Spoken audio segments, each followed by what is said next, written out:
The shipping industry has a global commitment to adopting best practice, working to the highest health and safety standards. We all undergo rigorous training so we understand the risks and we have the protocols, procedures, and barriers in place to mitigate them. However, we all do things that we know are not safe. This can be because we've always done it that way, or that's what everybody else does, or that's the way it's done locally. Over time, we just don't see the risk and therefore don't challenge it.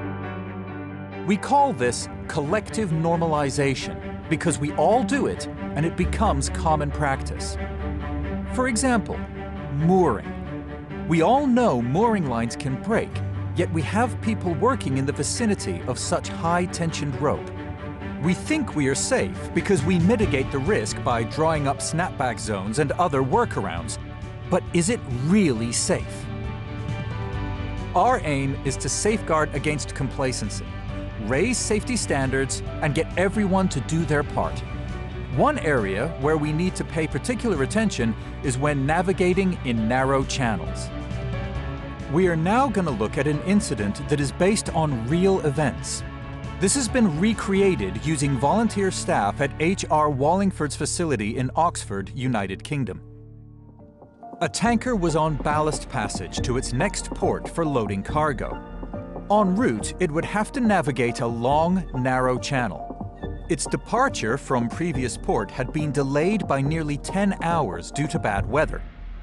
As a result, the charterers had amended voyage orders for the vessel to arrive a day later at the pilot station for the narrow channel. Chief, got a minute? Yes, Captain. Is everything ready on the port side for the pilot? As they neared the pilot station, the weather was poor, wind speed was high, more than 30 knots, and visibility was approximately 3 nautical miles. This will be your first time actually taking the con in this channel, won't it? Yes, I've been here many times before, but the first time I will be taking con will be this time. Okay, excellent, no problem. So currently we're here at the anchorage, so the pilot would normally board us there next to that void channel entrance. So we'll need to slow down to about 6 knots at that stage. Port Control called all vessels planning to transit the channel that morning, asking if they were willing to proceed at their own risk. All vessels are requested to proceed at their own risk. They also advised that, due to strong winds, the pilots would not be boarding in the usual position. Instead, they would board inside the breakwater. The pilot will not board at the normal pilot station, instead adjacent to the breakwater at the channel entrance. This was common practice in windy conditions. Yes, this is Oscar Garcia. Message well received. Over and out. Well, that does add another challenge to things, doesn't it? Weather conditions are pretty borderline this morning. I think we're going to have to make a decision. What do you think, Chief?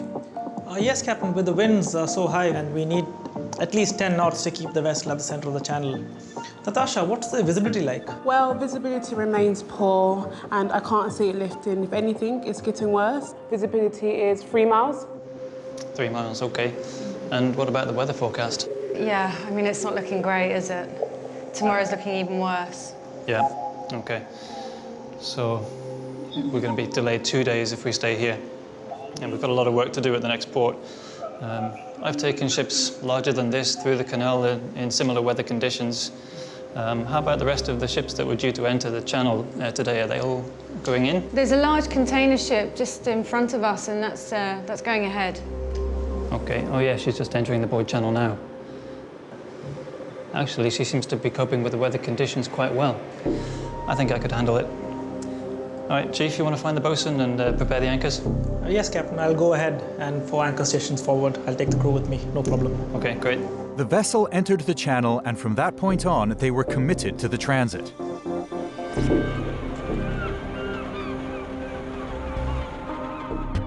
Sometime later, the vessel reached the pilot station, and the 2 pilots, as was the practice, came on board. Okay, that's slow ahead. Slow ahead. By now, visibility was down to less than half a nautical mile. Captain, why did you enter the channel in these weather conditions? We wouldn't have done that. Well, surely the question is, why did the port control not inform us of the restricted visibility? But it's your call. It's your decision, Captain.